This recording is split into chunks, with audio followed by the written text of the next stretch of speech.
नमस्ते दोस्तों, मैं एक शराबी नाम रवि। हाय और रवि। हाय रविकांत। हाय हाय हाय हाय। दोस्तों, ईश्वर की कृपा है, आप लोगों का साथ है, इस वजह से आज अभी तक शराब के पहले दूध से दूर हूँ, सुखी और समाधानी जीवन जीने का प्रयत्न कर रहा हूँ। और दोस्तों, सबसे पहले तो मैं आभारी हूँ कि आफ्टरनून की इस ग्रुप ने मुझे इस मीटिंग का मौका दिया, शेयरिंग का। और दोस्तों, थोड़ा बिजी चल रहा हूँ, पिछले 1 तारीख से कुछ नया नियम आ गया है डिपार्टमेंट में। टाइम पे ऑफिस में आके लॉग इन होना पड़ता है ड्यूटी पे, और लॉग आउट होना पड़ता है टाइम पे। तो इस वजह से दोस्तों थोड़ा बिजी चल रहा हूँ, मीटिंग कम करने को मिल रही है। और दोस्तों, फिर भी ये को नहीं छोड़ता दोस्तों, क्योंकि उसके वजह से सब कुछ है।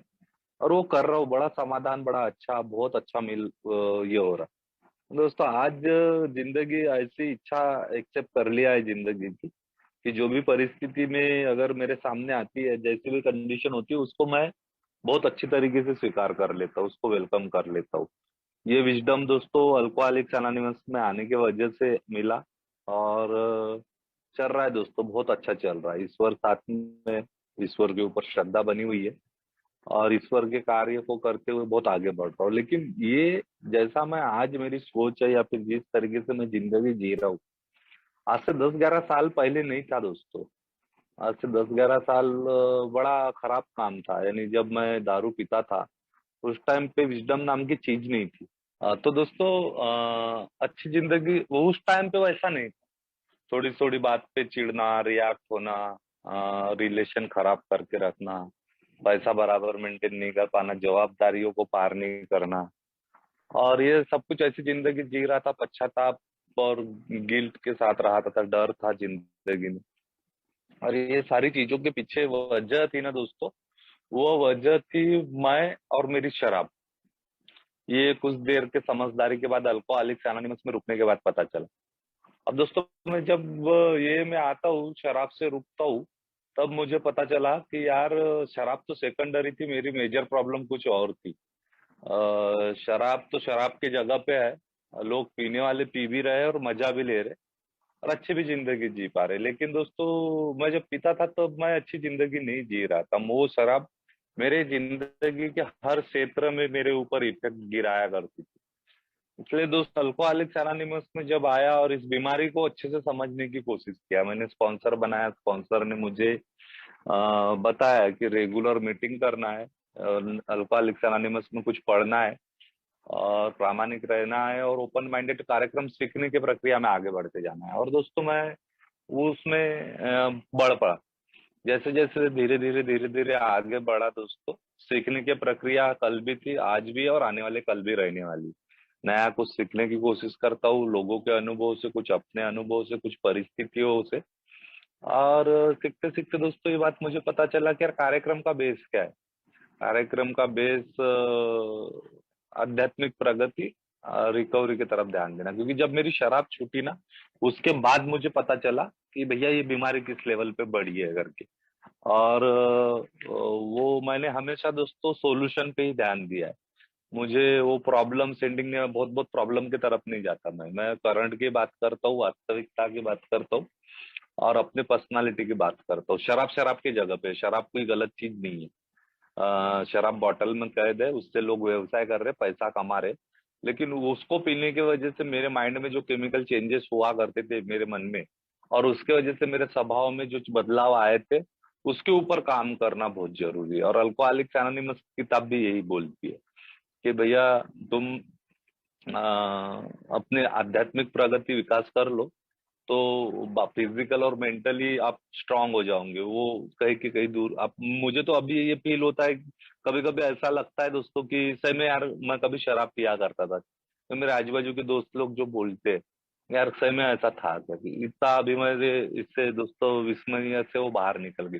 उल्टा अल्कोहलिक्स एनोनिमस के मीटिंग में आता हूँ तो वो ड्रंकलॉजी शेयर करते हैं ना, तब मुझे वो याद आता है लेकिन मैं रिकवरी की तरफ ज्यादा ध्यान देता हूँ, कदमों की तरफ ध्यान देता हूँ, ईश्वर के साथ अपने संबंध बनाता हूँ, परिस्थिति या लोगों की भावनाओं को मेंटेन करने की कोशिश करता हूँ, और मुझे जो मिला है वो मुफ्त में देने की कोशिश करता हूँ अल्कोहलिक्स अनोनिमस के इस कार्यक्रम के बारे में।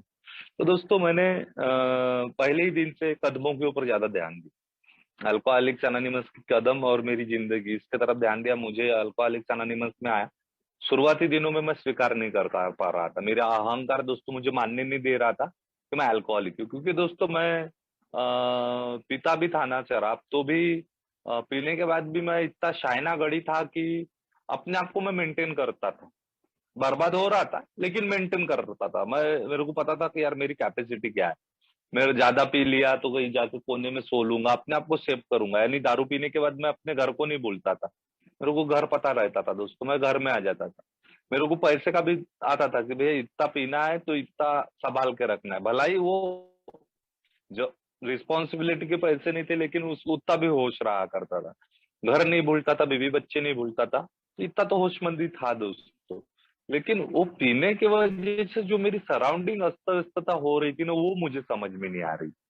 मेरी अस्त व्यस्तता दोस्तों, पैसे को मैं मेंटेन नहीं कर पा रहा था, मैं परिवार को अच्छे से उनकी भावनाओं की कदर नहीं कर पा रहा था, मैं समाज में एक अच्छा सामाजिक प्राणी करके नहीं रह रहा था, मैं अपने शरीर की तरफ ध्यान नहीं दे रहा था, रहन सहन की तरफ।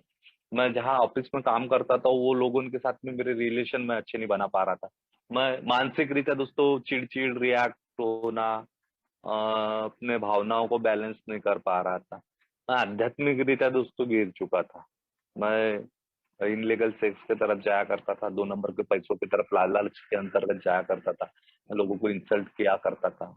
और ये सारी अस्त व्यस्तता है ना दोस्तों, मुझे अंदर से कहीं ना कहीं पता था कि यार रवि तू कुछ गलत कर रहा है, तो सही नहीं चल रहा है।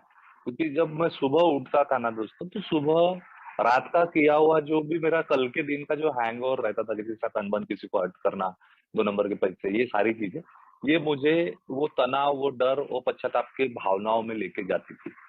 और दोस्तों उसी के साथ मेरी जिंदगी चल रही थी, यानी मन में मेरी शांति नहीं थी, और उसका रिलैक्सेशन मुझे ऐसा लगता था कि यार शराब पीऊंगा ना तो ये मेरे को शांति मिलेंगी, और मैं वो शराब पी लिया करता था, और वो फिर चालू हो जाती थी, फिर आधे 1 घंटे में उधार उठना, यानी पीते रहना, ऐसा चल रहा। मैं ये में भी आया ना दोस्तों, तो मैं शराब से दूर नहीं हुआ आसानी से, क्योंकि मेरा अहंकार मुझे अल्कोहलिक नहीं मानने दे रहा था। मैं 22 साल की उम्र में ये में आया, आज मुझे कम से कम 23-24 साल हो गए ये में आके। स्टार्टिंग के 9 साल में बैलेंस में रहने की कोशिश किया, क्योंकि मेरा उतना अल्कोहलिज्म था ही नहीं, मैं आधा पाउन नहीं पीता था 22 साल की उम्र में आया तब। और आधा पाउन नीप में कुछ उतने तमाशे नहीं होते थे। फिर मैं ऐसा भी पीता था कि मैं ये में और ये दारू दोनों को बैलेंस किया मैंने 8-9 साल तक के। मैं पीऊंगा भी ये में, वो बोलते थे ना कि भैया अगर तुम ये में आने के बाद अगर बैलेंस में पी सकते हो तो आपके लिए लगी हुई है। तो दोस्तों मैं चाहता था कि वो न्यूयॉर्क के उस खाली फ्रेम में मेरा फोटो रहे, मैं बैलेंस में पी के देखूंगा देखूंगा। 8-9 साल वो चलते भी, 8-9 साल अंदर बाहर उसी वजह से हुआ दोस्तों। समझ में आ रहा था, लेकिन मैं जब भी जो अल्कोहलिज्म शेयरिंग हुआ करती थी अल्कोहलिक्स एनोनिमस में, तब वो तुलना कर बैठता था। क्योंकि जब मैं आया तब 40 साल की उम्र के आसपास के लोग यहाँ आया करते थे, जो 20-20 साल शराब पीते थे, 1.5-2 बम्पर का उनका अनुभव वो शेयर किया करते थे, और मैं बोलता था कि यार साला मैंने तो इतना पिया नहीं, तो क्या मैं अल्कोहलिक हूँ क्या? उनकी बीबियां छोड़ के जा चुकी थी, मेरी नहीं गई थी, तो भैया मैं अल्कोहलिक हूँ क्या? नहीं तो ये सारी चीजों में दोस्तों मैं बड़ा कंफ्यूज। और उस टाइम पे क्या था दोस्तों, 2002 आसपास में, ये जो बिग बुक वगैरह था ना, लिटरेचर का उतना ये नहीं था, लोग सिर्फ अनुभव से शेयरिंग से दूर हुआ करते थे। लिटरेचर 2010 के आसपास से आना चालू हो गए। तो मैं दोस्तों उस वजह से नहीं, लेकिन 2002 के आसपास दोस्तों मेरी कंडीशन ऐसी हो गई थी, 30 साल की उम्र हो चुकी थी, और मेरा पीना आक्रामक हो जाया करता था, क्योंकि वो 9-10 जो साल निकाला, 2 साल मैंने देखा दोस्तों, मेरे व्यवहार की वजह से, समय बैलेंस नहीं कर पाने की वजह से मेरी बीवी मेरे से छोड़ के चली गई 2 साल तक के। वो चाहती थी कि भैया मैं उसके मम्मी पापा के साथ अच्छे से व्यवहार रिस्पेक्टली रहूं, मैं उनके मम्मी पापा के साथ रहने उधर जाऊं, और वो मेरे को नहीं, मेरा ईगो नहीं लेके जाने देता था, मेरी इच्छा नहीं जाने देती थी। तो दोस्तों नहीं जाने की वजह से मैं इमोशनली दारू पिया करता था, और 2 साल मैंने जम के दारू पी, क्योंकि बीबी पास में नहीं थी, वो भावनाओं को मैं नियंत्रित नहीं कर पाता था। और फिर मैं बोला यार साला कोई रास्ता नहीं है, और 2010-11 में मैंने स्पॉन्सर बनाया। और तब तक मेरे ध्यान में आ गया था कि यार मेरी इच्छा से अगर मैं मेरी जिंदगी चला पाऊंगा ना, तो शायद ही मैं शराब से दूर हो पाऊंगा। मतलब नहीं, अपने दिमाग से नहीं। मैंने दोस्तों उस टाइम पे मैंने डिसीजन लिया था कि भैया अभी ये मेरा स्पॉन्सर है, ये जैसा बोलेगा ना वैसा ही मैं करूंगा। तो मेरे स्पॉन्सर ने मुझे स्टार्टिंग में वो 4 बातें बताई थी, उसको मैं बस उससे एक्यूरेट फॉलो करता था। ये मैं आते रहने की वजह से स्वीकार आ गया कि भैया मैं जिंदगी बैलेंस से नहीं जी सकता। दूसरा दोस्तों, ये मैं आते रहने की वजह से, शेयरिंग करने की वजह से, मीटिंग कंडक्ट करने की वजह से, कैरिंग द मैसेज, बहुत पहले दिन से ही दोस्तों मैं, मेरा स्पॉन्सर सेवा में बहुत बहुत एक्टिव है दोस्तों, बहुत एक्टिव। और स्वभाव भी ऐसा है दोस्तों, कोई क्रेडिट न लेते हुए, बिल्कुल, ये हाथ से काम करो तो दूसरे हाथ को पता नहीं, यानी जैसा अल्कोहलिक्स अनोनिमस बोलते हैं ना कि बोले तो ऐसा चाले। तो मेरा स्पॉन्सर को मैंने देखा दोस्तों, क्योंकि इसके पहले मेरे आए हुए 4-3 स्पॉन्सर मेरे चेंज हो गए, जो बहुत बड़े बड़े सोबराइटी के बंदे थे, लेकिन अपेक्षित उस टाइप के, जो बात अलग किया करते थे और उनका एक्शन अलग रहा करती थी। ये चौथा आदमी दोस्तों मुझे ठीक रहा। और आज भी देख रहा हूँ दोस्तों कि आज भी वो सेवा में अपने आप को बहुत ज्यादा इन्वॉल्व करके बाकी लोगों से चुपचाप में वो सेवा करते रहते हैं। उनको बहुत नजदीक से, बहुत अच्छे से मैं जानता। तो दोस्तों मेरी खुशकिस्मती है कि भगवान ने मुझे वो बंदे के साथ में मुलाकात करवा दी, और मैंने उनको 1 साल ऑब्जर्व करने के बाद में स्पॉन्सर बनाया, और वहां से मेरी लाइफ टर्न हो गई। और दोस्तों वो स्पॉन्सर बनाने के बाद जो अल्कोहलिक्स अनोनिमस का जो दूसरा कदम था ना, विश्वास का, वो दोस्तों आने लगा, क्योंकि मैं अहंकारी था, साथ में मैं शकीला था।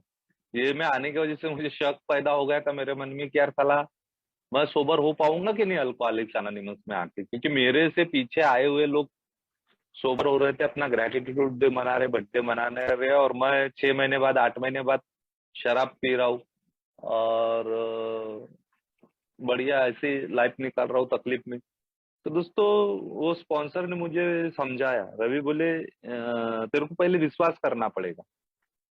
क्योंकि मुझे याद है दोस्तों, विश्वास की कमी ऐसी थी कि अल्कोहलिक्स अनोनिमस में कोई बर्थडे मनाता था ना, तो मैं वो शेयरिंग करते करते इमोशनल होके दोस्तों, खुशी के आंसू वो रोता था। मैं पीछे बैठ के, मेरी सोच कैसी रहती थी देखो, कि यार साले नौटंकी कर रहा है, रोना आता है क्या, ऐसा मैं दोस्तों पीछे बैठ के सोचा करता था। इतना अहंकारी इंसान था दोस्तों मैं। और फिर दोस्तों धीरे धीरे वो विश्वास मेरा मजबूत होते गया अल्कोहलिक्स अनोनिमस की मीटिंग में। यार नहीं यार, क्योंकि ये में आते आते आते आते क्या हुआ दोस्तों, 10 लोगों को मैं सुनता था, तो 10 में से 2 अनुभव मुझे मेरे मैच होने लगे। और ये में आते आते मैंने दोस्तों उस पर्यटक का ऐसे भी देखा कि मेरे से भी कम, जो अल्कोहलिक नहीं है, 1 निप पीते, 1.5 निप पीते, बीबी के साथ झगड़ा हो गया, उनको कुछ बैलेंस नहीं जम रहा है, वो भी लोगों को दोस्तों आके मैंने ये में सोबर होते देखा। वो भी अपने आप को अल्कोहलिक मानते थे और सोबर हो जाते थे। अभी बहुत है दोस्तों ये में वैसे लोग, जो ज्यादा अल्कोहलिक नहीं है, लेकिन उनको ध्यान में आ गया। तो फिर साला मैं बोला यार ये बंदा उतना ये नहीं है, और यार ये आदमी अपने आप को अल्कोहलिक बोल रहा है, शराब से दूर हो रही, एक अच्छी जिंदगी जी रहा है, तो यार साला मैं तो उससे ज्यादा हूँ।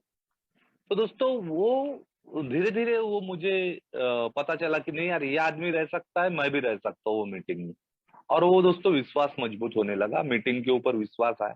स्पॉन्सर के साथ बातचीत करते रहने की वजह से मेरा स्पॉन्सर के वो साथ विश्वास होने लगा। क्योंकि दोस्तों स्टार्टिंग के दिनों में क्या होता था कि मैं हर बात खुल के शेयर नहीं करता था।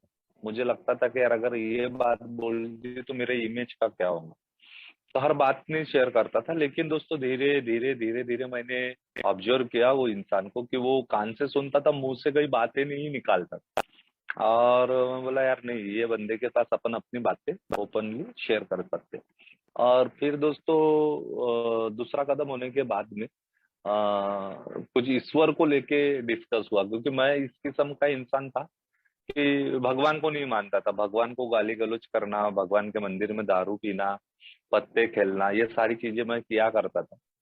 तो दोस्तों मेरे जो भी पूर्व धारणा, पूर्व कल्पना थी ईश्वर को लेके, वो मैंने दोस्तों किताबों से पढ़ी और मेरे स्पॉन्सर के साथ भी डिस्कस की। इस बारे में दोस्तों बहुत सुंदर तरीके से 12/12 के दूसरे चैप्टर में लिखा हुआ है, स्पॉन्सर स्पॉन्सिप का डिस्कस। तुम्हारे मन के अंदर ईश्वर के प्रति, हायर पावर के प्रति जो भी कॉन्सेप्ट है, वो किसी के साथ चर्चा करके आप क्लियर कर लो। दोस्तों वो मैंने क्लियर की। धर्म, इंडिया में बहुत धर्म है दोस्तों, और धर्म के प्रति मेरे को ये थी, थोड़ी खुन्नस देश थी, तो इसलिए वो मैंने चर्चा करके उसको क्लियर करा, और मेरे स्पॉन्सर ने वो मेरे को चेक क्लीन किया, वो मेरा जो संशय था वो निकाला। और फिर वो दोस्तों विश्वास का तीसरा जो पाया था, मीटिंग, स्पॉन्सर और बाद में ईश्वर के ऊपर। यार नहीं, कोई तो भी ऐसी शक्ति है जिसने मुझे बचाया हुआ है।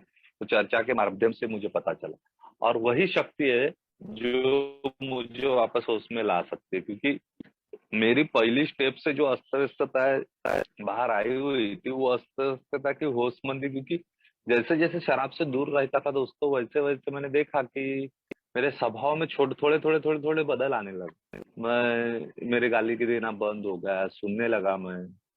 धीरे धीरे मेरा परिवार वापस आया 2 4 6 महीने के सोबराइटी के बाद। मेरे मम्मी के साथ मेरे रिलेशन, बातचीत करना हो गया। ऑफिस में दोस्तों मैं काम करने लगा, तो पैसे बचने लगे। तो ये सारी चीजें से दोस्तों विश्वास धीरे धीरे मजबूत हो गया। और फिर दोस्तों विश्वास का के बाद का जो स्टेज है वो है श्रद्धा, जो अल्कोहलिक्स एनोनिमस की तीसरी स्टेप। और वो बहुत महत्वपूर्ण है पूरे 12 स्टेप में दोस्तों। ये स्टेप थोड़ी कठिन है, थोड़ी नहीं, अच्छी कठिन है। और ये श्रद्धा की स्टेप है, क्योंकि एक बार का विश्वास होने के बाद वो अविश्वास हो सकता है दोस्तों, लेकिन श्रद्धा एक बार बन गई ना, तो उसकी अश्रद्धा नहीं होती, वो श्रद्धा श्रद्धा ही रहती, और वो विश्वास श्रद्धा के साथ। तो दोस्तों 2 3 ही क्वेश्चन थे तीसरी स्टेप जब मैं समझ रहा था। और मैं हमेशा ओल्ड मेंबरों के जब शेयरिंग होती थी, तो मैं हमेशा क्वेश्चन मार्क लेके निकला करता था अपने दिमाग में, इसमें से नया कुछ सीखने को मिला। तो ओल्ड मेंबर बोलते थे कि ये सबसे ज्यादा एक्शन की स्टेप है। दूसरा हमेशा बोलते थे कि भैया ये सबसे महत्वपूर्ण स्टेप है, जैसे शरीर में रीढ़ की हड्डी महत्वपूर्ण है, वैसे पूरे 12 कदमों में ये स्टेप महत्वपूर्ण है। और ये स्टेप को प्रैक्टिस करना, इस स्टेप के ऊपर जितने ज्यादा मैं काम करूंगा, उतना ज्यादा मैं सेरेनिटी की तरफ और आगे बढ़ूंगा। तो दोस्तों ये स्टेप की मैंने प्रैक्टिस स्टार्टिंग में दोस्तों तकलीफ गई मुझे। मुझे याद है 2011 में जब मैं इस स्टेप की प्रैक्टिस कर रहा था, मैं मेरे स्पॉन्सर को बोलता था, तो ना तीसरी स्टेप कैसे समझना, तो वो उन्होंने बताया मुझे कि रवि बोले, ये स्टेप क्या बोलती, बोले कि तुमको पहले निर्णय लेना है, कि भैया तुम्हारा मन और जीवन उस शक्ति के हाथ में देना जिसे हम अपना भगवान समझते। तो तुमको वो विलिंगनेस, मन की तैयारी, वो निर्णय, वो डिसीजन लेना पड़ेगा कि भैया सही में अभी यहाँ से मैं अल्कोहलिक्स एनोनिमस के तत्वों पे और अल्कोहलिक्स एनोनिमस के कार्यक्रम के हिसाब से चलूंगा। तो दोस्तों वो मैंने डिसीजन लिया, मेरा जो मन और जीवन वो मेरे समझ के ईश्वर के हवाले करना। तो दोस्तों वो मन और जीवन कौन सा, मैं वो हमेशा प्रश्न करता था कि भैया मेरा मन और जीवन मैंने अगर ईश्वर के हाथ में दे दिया तो मेरे पास क्या रहेगा। तो उन्होंने बताया, रवि बोले तेरा मन और जीवन क्या है, तो अभी यहाँ से पास्ट में देख बोले। तो मैंने देखा दोस्तों मेरा मन और जीवन क्या था। मेरा जीवन तो मैंने पूरा अस्त व्यस्त करके रखा था, नौकरी के जगह पे या पैसों के लेवल पे, जो भी दिखता था, सास ससुर के साथ रिलेशन खराब, ये खराब वो खराब। और मेरे मन के अंदर क्या था दोस्तों, तो मन के अंदर क्या था, गुस्सा, रिजर्वमेंट, ये यानी जो पहले स्टेप के जो 9 प्रकार की अस्त व्यस्तताएं थी, उस प्रकार का पूरी तरह मैंने मेरा मन और जीवन अस्त व्यस्त करके रखा था। तो वो अस्त व्यस्त भरा मन और जीवन, अभी मैं उस अस्त व्यस्त भरा मन और जीवन के साथ में जो गिल्टी है, खुन्नस के पूरा इससे भरा हुआ है, गलत भावनाओं से, उसके साथ जिंदगी नहीं बिताऊंगा। ये वो मैंने इस मेरे समझ के ईश्वर को सौंप के अभी अल्कोहलिक्स एनोनिमस के तत्वों से, विचारों से जिंदगी बिताने का निर्णय लिया। ये दोस्तों मैंने डिसाइड किया। तो दोस्तों अल्कोहलिक्स एनोनिमस का मन और जीवन या अल्कोहलिक्स एनोनिमस की समझ क्या है, तो दोस्तों मेरे जिंदगी में अगर ये खराब चीजें निकल गई तो अच्छी चीजें आने वाली है। तो भगवान ने जो अच्छी चीजें दिखाया कि ये लोगों के साथ अच्छा, अभी दोस्तों जैसा ऑफिस में मैं मेरे हिसाब से मैं टेबल पे काम करता था, नहीं ऐसा करूंगा वैसा करूंगा, दारू पीऊंगा, ये करूंगा वो करूंगा। बॉस इसकी नहीं सुनता था, किसी की नहीं सुनता था, अपने आप को अति शायना समझता था। अब दोस्तों ऑफिस है, उस ऑफिस में मेरा बॉस, वो भला ही कैसा ही हो, काला हो, गोरा हो, कम पढ़ा लिखा हो, ये हो, मेरा बॉस है, हायर पावर है। दोस्तों उसके मन के हिसाब से मैंने ऑफिस के जगह पे चलना है, ये अपनी इच्छाओं को साइड में रख के, यार वो बॉस 8 घंटा जैसा वो बोलेगा वैसा मेरा डिपार्टमेंट का बॉस, मेरा हायर पावर यहाँ पे वो हो गया। घर में दोस्तों शुरुआती दिनों में दोस्तों ये प्रैक्टिस किया मैंने। घर में दोस्तों मेरी फैमिली, मेरी बीवी, क्योंकि मैं तो दिन भर बाहर रहता, बच्चों के साथ कैसे डील करना है, घर का किराना, पैसों का मेंटेन कैसे करना है, रिलेशन के मेंटेनेंस कैसे करना है, ये सारी चीजें थी कि दोस्तों वो अलग प्रकार से वो मेंटेन कर सकती है। तो घर के निर्णयों के बारे में मैंने वो अपने बीबी के कहने को पहला महत्व दिया। ऑफिस में बॉस वहा हो, और अल्कोहलिक्स एनोनिमस में दोस्तों तत्व है, 12 तत्व है। अल्कोहलिक्स एनोनिमस का ग्रुप कॉन्शियस के तत्व है। उस तत्वों के हिसाब से जिंदगी, यानी मेरी स्व की जो इच्छा थी ना दोस्तों, उसको मैंने साइड में रखना चालू, और दूसरों की इच्छाओं को ज्यादा सुनना, मैंने ये प्रैक्टिस किया दोस्तों अल्कोहल। लेकिन बहुत सारी बातें हुआ करती थी दोस्तों कि मैं, मेरा मन मेरी इच्छा लगाया करता था। अब दोस्तों हम लोग क्या करते हैं, मेरे स्पॉन्सर के साथ में हमारा एक ग्रुप बना हुआ है। हम सैटरडे संडे महीने में एक दो बार हमारे बजट के हिसाब से, तो अभी मैंने प्लान किया है कि भैया मैं मेरे महीने में मेरा इतना खर्चा ये के काम के लिए खर्चा कर सकता हूँ। तो दोस्तों हमारे बजट के हिसाब से प्लान करते हैं हम, 5 लोग कंट्रीब्यूट करते हैं, कई बाहर वर्कशॉप, एनिवर्सरी कार्यक्रम को जाते हैं। तो दोस्तों हम प्रार्थना करके निकलते हैं, और जब निकलते हैं तो हम डिस्कस करते वक्त हमेशा दोस्तों, आज भी मेरा वो स्वभाव है, भैया मैंने तीसरी स्टेप ले लिया, तो ड्राइवर जो है वो स्टीयरिंग पे बैठा है, तो किस जगह स्टॉप पे रुकेगा, वो तीसरी स्टेप मुझे मान्य है।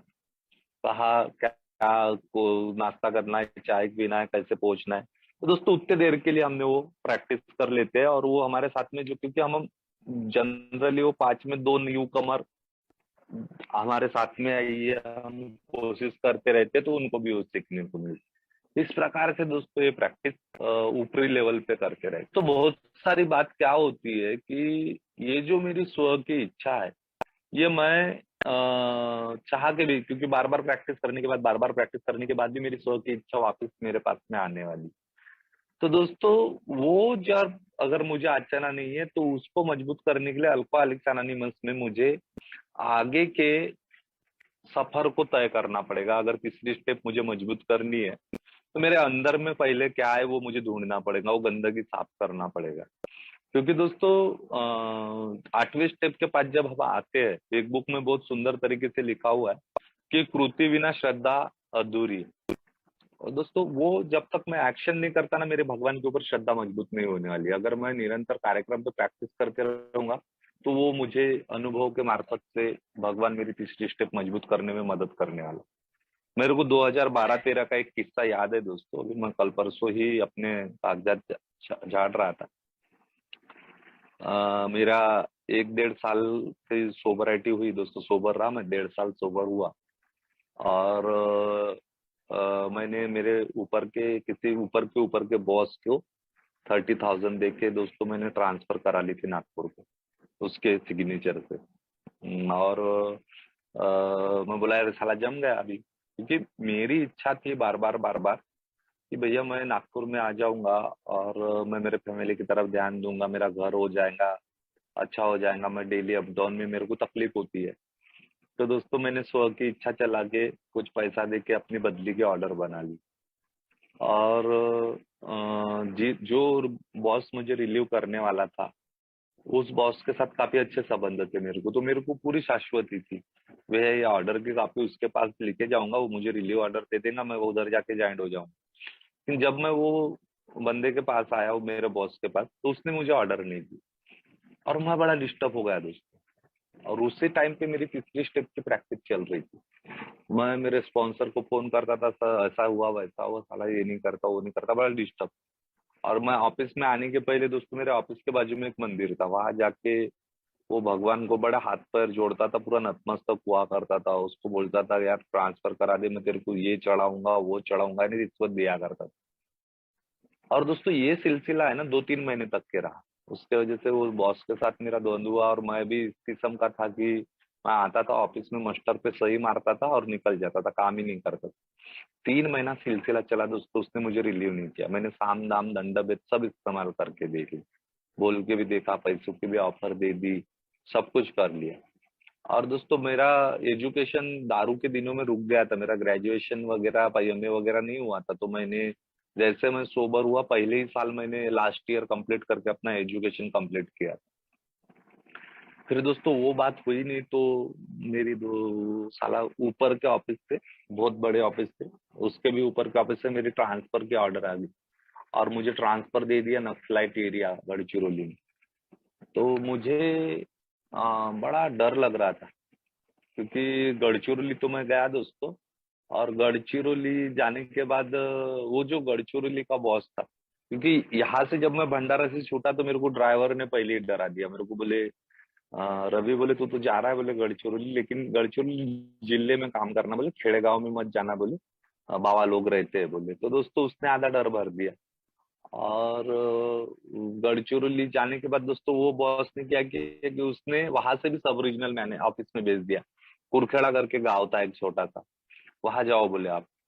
तो दोस्तों मैं बहुत चिढ़ा, मैंने जो मेरा स्वभाव था गुस्से वाला, मैंने वो कागज पे उतार दिया। वो बॉस को मैंने धमकी दे दी कि बोला तुमने ऐसा कैसा कि ये कि मैं आपका मानव अधिकार हक आयोग में मैं रिपोर्ट करूंगा, ये करूंगा। ये साली मेरी ऐसी मेन पर्सनालिटी थी।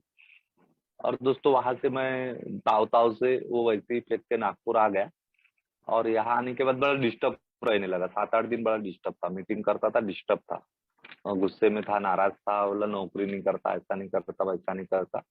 और इसी डिस्टरबेंस में दोस्तों मैं मीटिंग में गया, एक नया जीवन का मीटिंग, और वो मीटिंग कर रहा था। तो वहाँ मेरे को विश्वनाथ करके जो हमारे नागपुर के सबसे पुराने ओल्ड मेंबर थे, जो अभी इस दुनिया में नहीं, भगवान उनकी आत्मा को शांति दे, उनको दोस्तों मैं साइड में लेके गया और उनको ये पूरा मैंने वाकया बताया। बोला ऐसा ऐसा हो गया। काका बोला कैसे करने का। तो रवि बोले तू जो बोले कर रहा है ना बोले वो गलत है बोले, तू तेरी इच्छा से देखता है बोले, तू इसलिए नागपुर आना चाहता है या इसलिए अच्छी जिंदगी चाहता है क्योंकि तेरे को लगता है ये तेरे लिए अच्छा है, तेरे परिवार के लिए तेरे लिए अच्छा है। लेकिन ईश्वर ने तेरे उससे भी कुछ अच्छा रखा होगा, तो क्योंकि भगवान मेरे को सर्वोत्तम देना चाहता दोस्तों। मेरा देखने की ताकत कितनी है, मैं सिटीज तक के देख सकता हूँ, मैं मेरे लिए अच्छा देख सकता हूँ, लेकिन भगवान है ना मेरे लिए सर्वोत्तम देख सकता है दोस्तों, सिटीज का पूरी दुनिया का वो देख सकता है। लेकिन वो भगवान के ऊपर मेरा विश्वास नहीं रहता।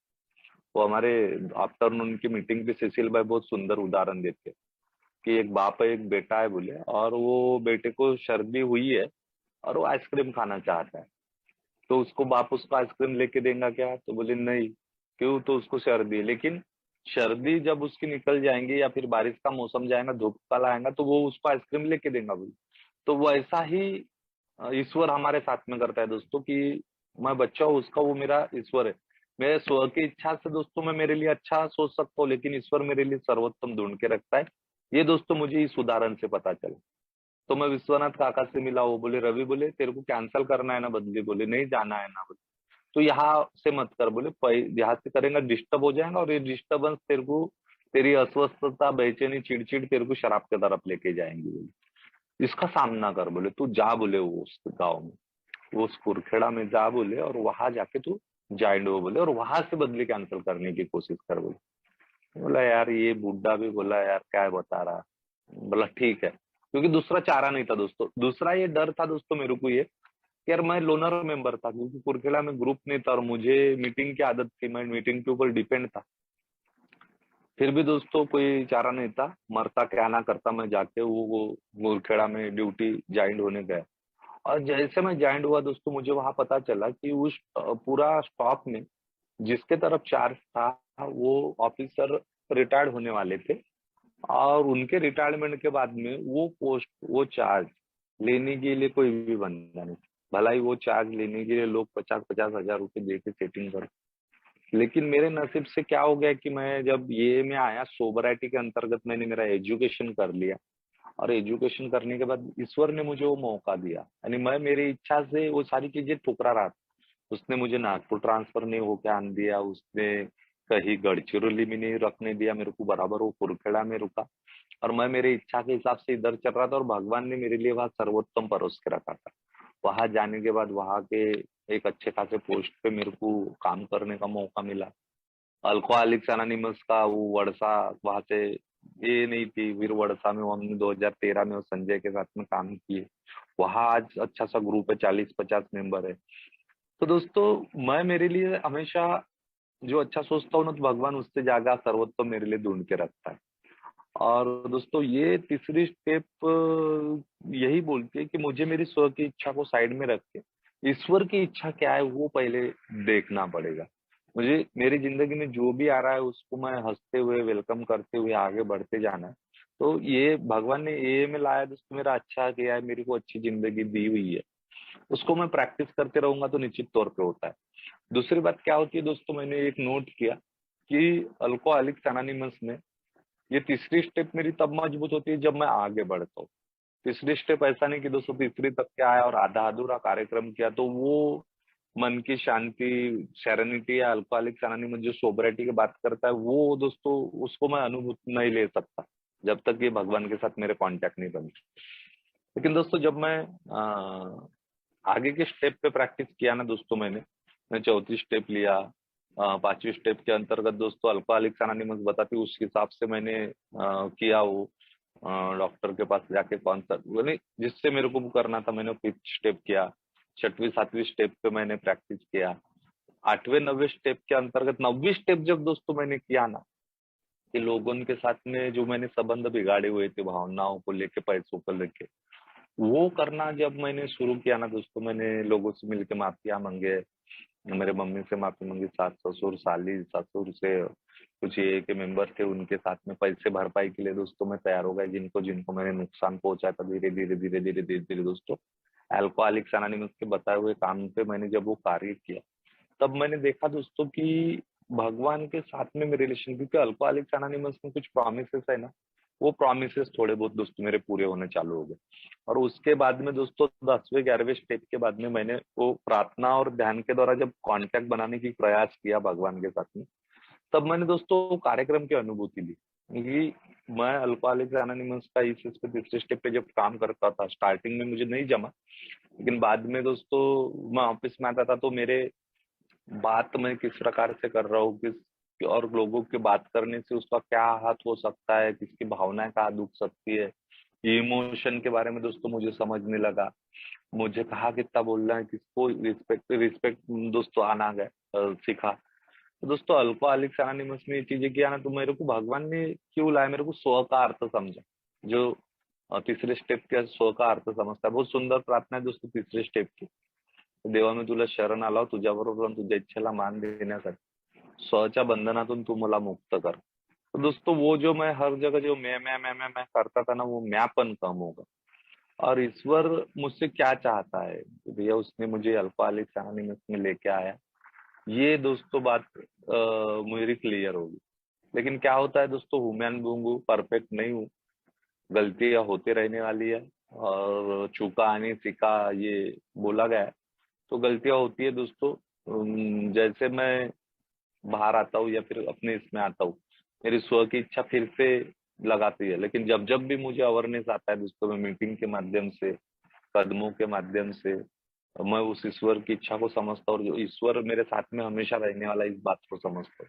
तो दोस्तों इस प्रकार से मैंने मेरा मन और जीवन, वो जो मेरी समझ का ईश्वर है उसको दिया, और मैं पाता हूँ दोस्तों उसको देने की वजह से कि आज टेंशन नहीं है दोस्तों किसी प्रकार का, कंधे पे मस्त लाइफ जी रहा हूँ। ये नंबर कभी सोचा नहीं था, उतनी सुंदर लाइफ जी रहा हूँ दोस्तों, बिना शराब के लिए, सिर्फ दोस्तों ईश्वर के हवाले जीवन सौंपने के वजह। तो दोस्तों थोड़ा दौड़ धूप वाला टाइम था, अभी भैया ने सुबह मुझे कॉल किए, मैं ट्रेन पे आया, और मेरे स्पॉन्सर ने मुझे एक बात बताई है कि रवि, अगर ये मैं किसी ने शेयरिंग के लिए बोला, किसी मदद के लिए बोला, तो दोस्त कैरिंग द मैसेज बोला तो कभी नहीं नहीं बोली। सबसे महत्वपूर्ण काम ये है, अगर मैं वो काम करता हूँ तो वो ईश्वर की इच्छा रहती है जो मुझे दूसरों के माध्यम से पता चलती है। और अगर मैं नहीं बोल रहा हूँ और किसी और चीज को प्रायोरिटी दे रहा हूँ, तो इसका मतलब मैं खुद की इच्छा चला रहा हूँ। तो दोस्तों भैया का कॉल आया ट्रेन में, तो मैं नहीं बोल पाया। मैंने देखा यार, मैं तो 2-3 बजे एक आध घंटा ऑफिस में पीछे के रूम में आके बैठ के शेयरिंग कर सकता हूँ, और मेरे को अभी रेगुलर मीटिंग मिल रही नहीं, 1 तारीख से मैं बिजी हो गया। दोस्तों उस माध्यम से मुझे मीटिंग भी मिला, तो मैं उनका बहुत बहुत आभारी हूँ, आप सबका आभारी हूँ कि दोस्तों आपने मुझे यहाँ ये बोलने का मौका दिया, शांति से सुना, मेरे जो अनुभव थे दोस्तों मैंने घाई गड़बड़ में रखने की कोशिश की, आप लोगों ने सुना। मैं आप सबका आभारी हूँ दोस्तों, धन्यवाद, थैंक यू।